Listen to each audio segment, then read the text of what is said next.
Good morning. How are you? Today is Friday, and it's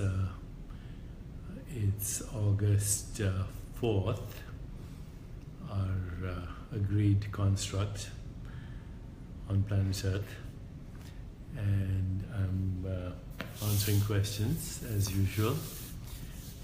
People are sending in questions after having read You Are the Universe, Discovering Your Cosmic Self and Why It Matters. And every day the questions get more and more interesting. And today's question is from Rishikesh Dikshit. Namaste to you too. Okay, so let me continue. So every day the questions get more and more interesting, and we engage in this dialogue. Ultimately, it shows up on discoveringyourcosmicself.com, where we are building a community of people who are interested in spiritual evolution, the evolution of consciousness, a deeper understanding of reality, and a deeper understanding of our own self and what it means to be in touch with oneself. Because, as we've mentioned many times before, the universe is an expression of who we are in every moment, every situation, every circumstance, every relationship, every encounter, the environment that we find ourselves. All these are projections of the self. But today's question is very fascinating. It comes from Jennifer L. And she starts off with a poem where she says, from the personality level duality to the absolute I am that I am. What's in between everything and nothing, equality and essentials? What's essential? This is an emergent work. So, nice way to start off a question, but then she asks other questions like, does artificial intelligence have a soul? Who is the indwelling entity? And how is this entity animated? Brought to light, given breath in an artificial intelligence unit. And fundamentally, her question is, what is the future of artificial intelligence? And how does that affect our understanding of consciousness? So I'm going to go back to basics. And I'm very sorry for those of you who find this tiresome and repetitive, even though I try to frame what I'm saying with the context of what is being asked. So let's go back to basics, okay? If you have a non-dual understanding of the world, then that non-dual understanding has only one principle. You and everything that we call the universe, everything we call the universe, those pictures there, the elephant statue there, the sofa there, this hand, this body, this book, this Fitbit, stars and galaxies, bosons and gluons, Higgs particles, gravitational fields, electrons, protons, neutrons, everything that we can name or describe is one entity. And that one entity is what we call awareness or consciousness. And that one entity then is experienced as symbolic expressions of consciousness that we include everything from this book to this hand to this Fitbit, to the statues, to stars and galaxies. In other words, your mind, your body, your sensory experiences, which we call the world, they're all modified forms of consciousness. They are human constructs, as I've said before, for modes of knowing and experience. And we can also say they are symbolic representations of consciousness. So the human mind is a symbolic representation of consciousness. Once again, the human mind is a symbolic representation of consciousness. The mind is a conditioned expression of consciousness. As I've said, the conditioning could be religious, could be philosophical, could be theological, could be cultural, historical, etc., etc. Hundreds of thousands of years of conditioning has created the divided human mind. The mind is divided by ideologies, religious ideologies, philosophical systems, theological systems, and even scientific methodology, scientific exploration, which is a mode of human questioning. All of that conditions the human mind. And that conditioned human mind results in a conditioned human brain, body, and experience of the universe. Okay? But in the deeper domain, there is only consciousness. Furthermore, I have said previously that what we experience is the human universe, and we also experience the human body ourselves as ourself, the human body mind, and then everything else we experience is a projection of the human body mind. We can presume that the experience of a worm or an insect with 100 eyes, or an eagle or a snake or a butterfly is not the same as a human experience. And actually even other animals are human constructs.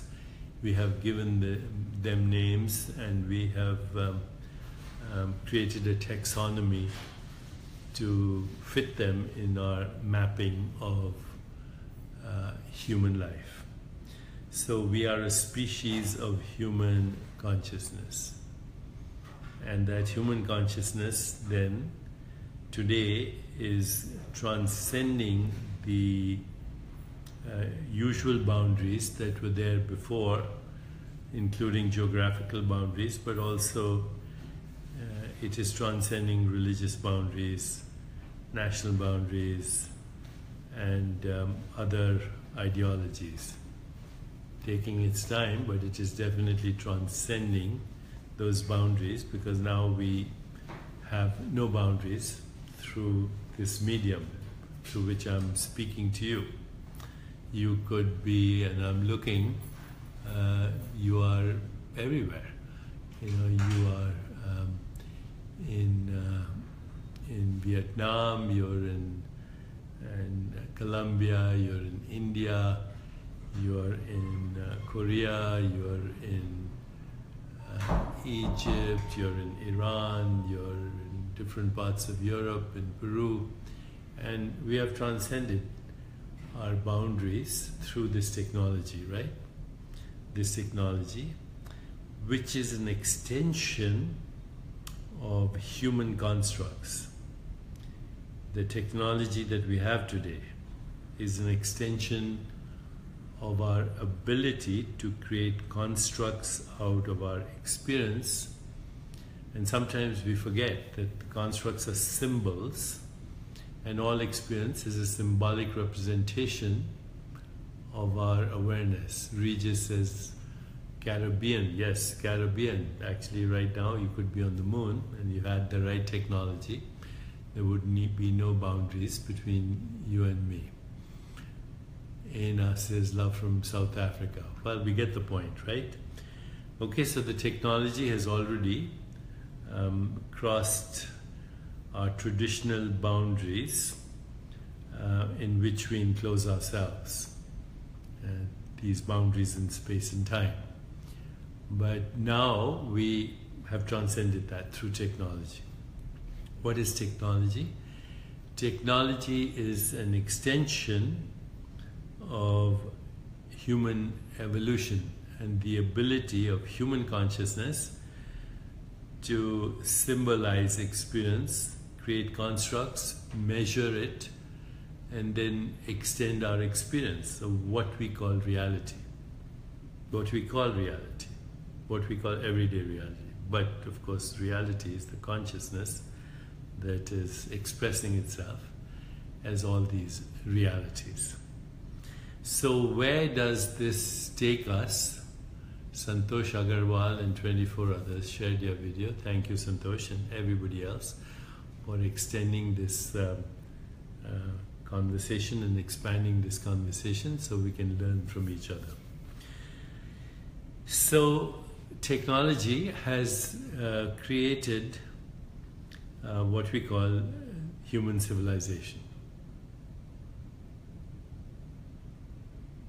There's much to say about human civilization. You know, when Mahatma Gandhi was asked, what do you think of Western civilization? He said, I think it would be a good idea.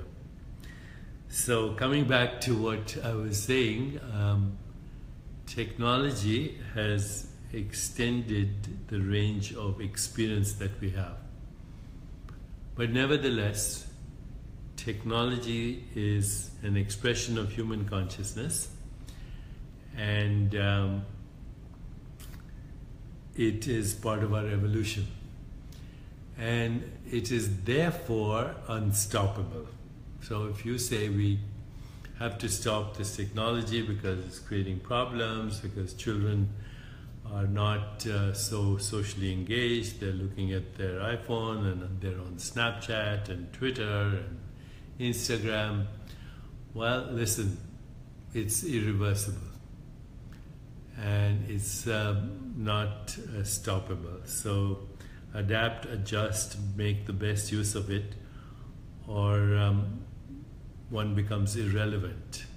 A principle of evolution is that if you don't adapt, you go extinct. So we have to adapt, and we have to use technology in the best way possible. But now, what does this say about the next phase of our technology, which is artificial intelligence, which is also cyborgs.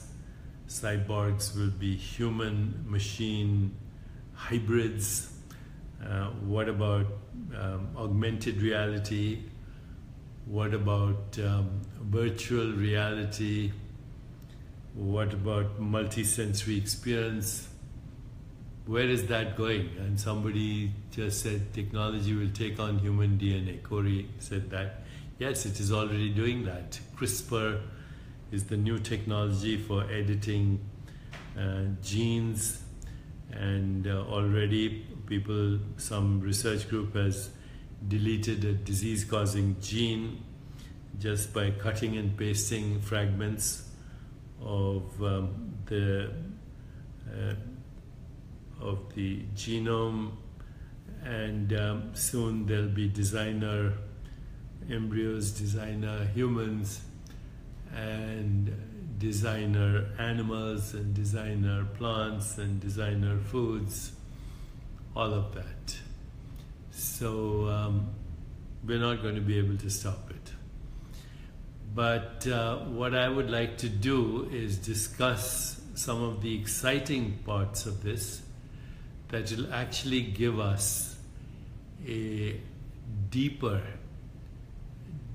much deeper understanding of our own self and of consciousness.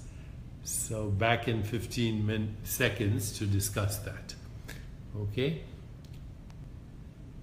So here I am. Let's take the next step into artificial intelligence.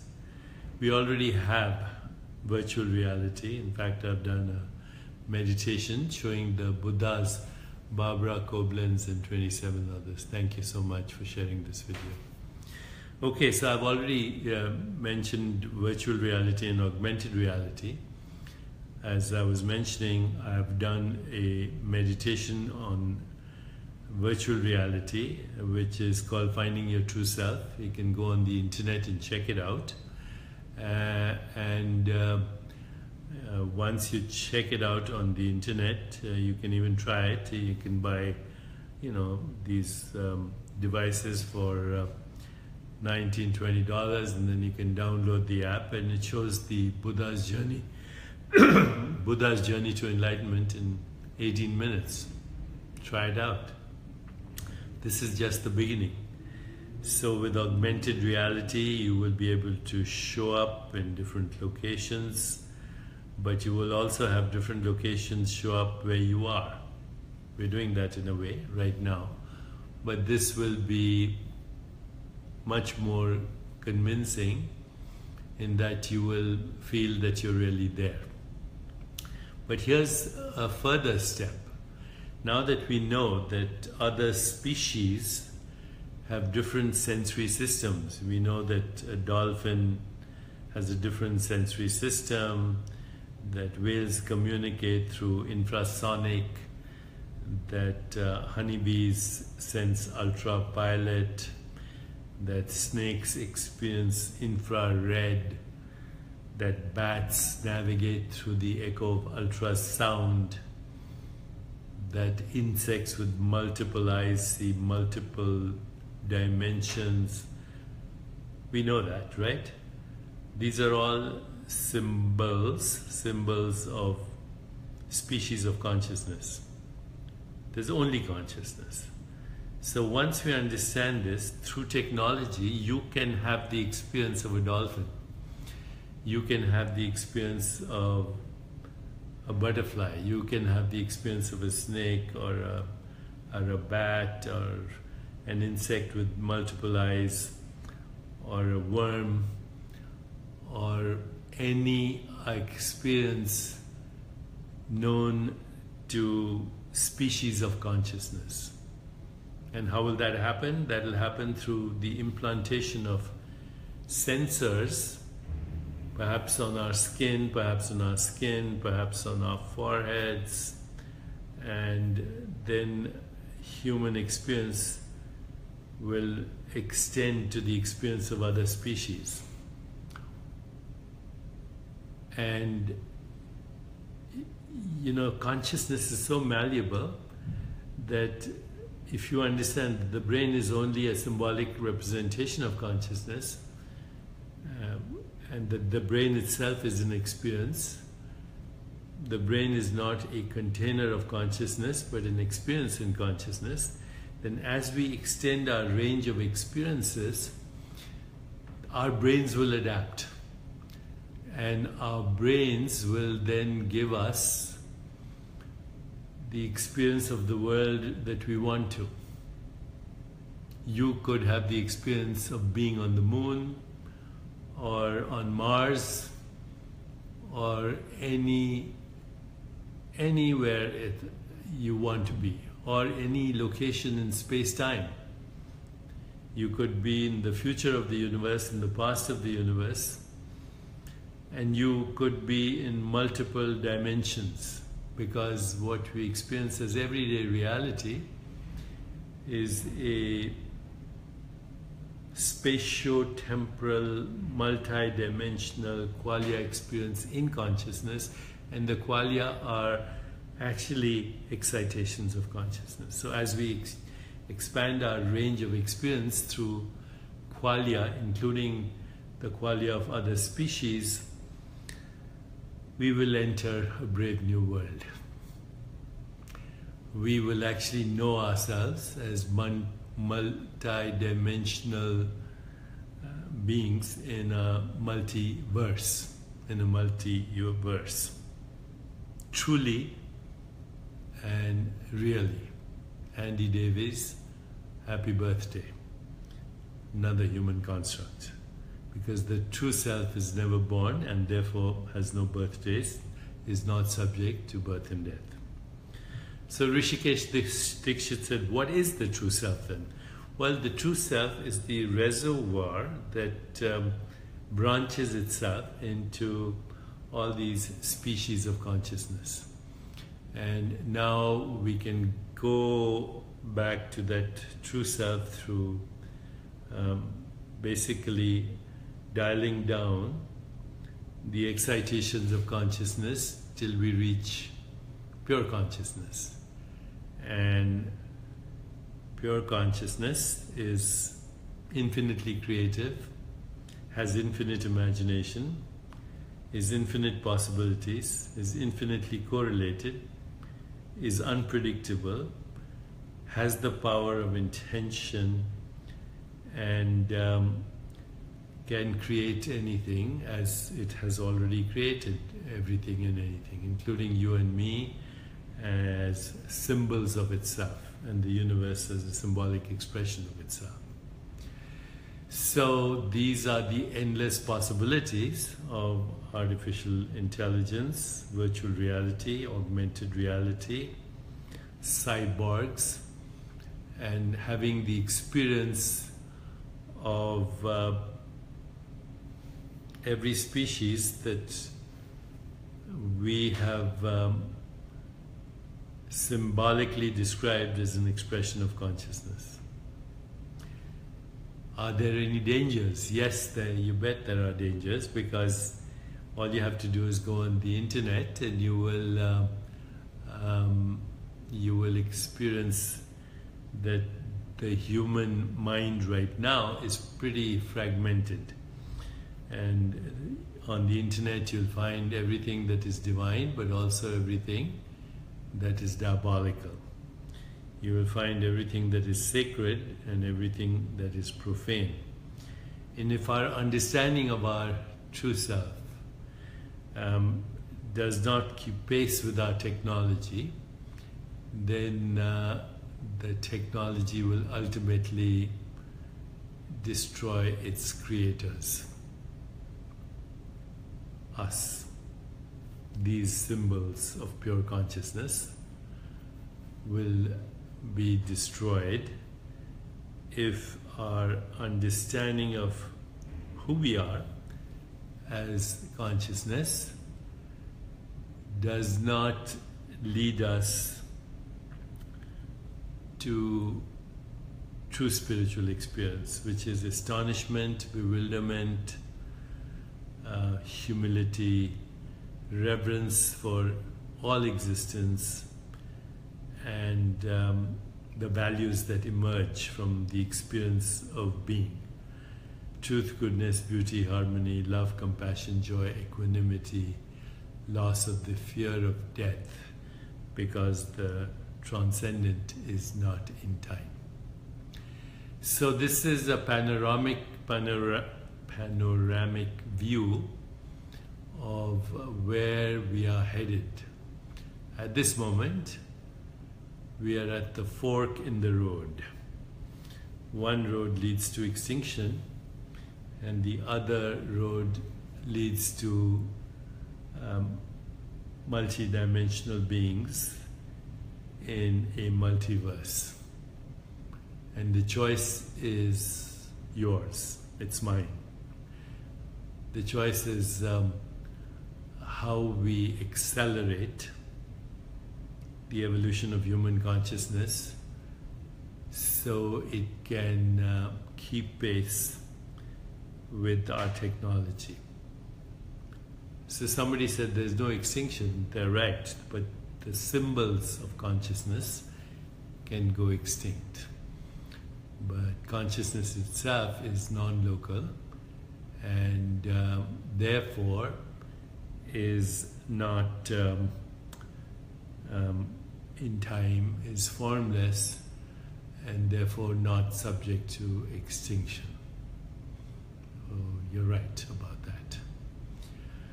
Okay, so that's it for today. Thanks for joining me every day, and thanks for being part of this conversation. Let us together intend that we can bring about the collective consciousness that reaches a critical mass, so we can create a more peaceful, just, sustainable, healthier and joyful world.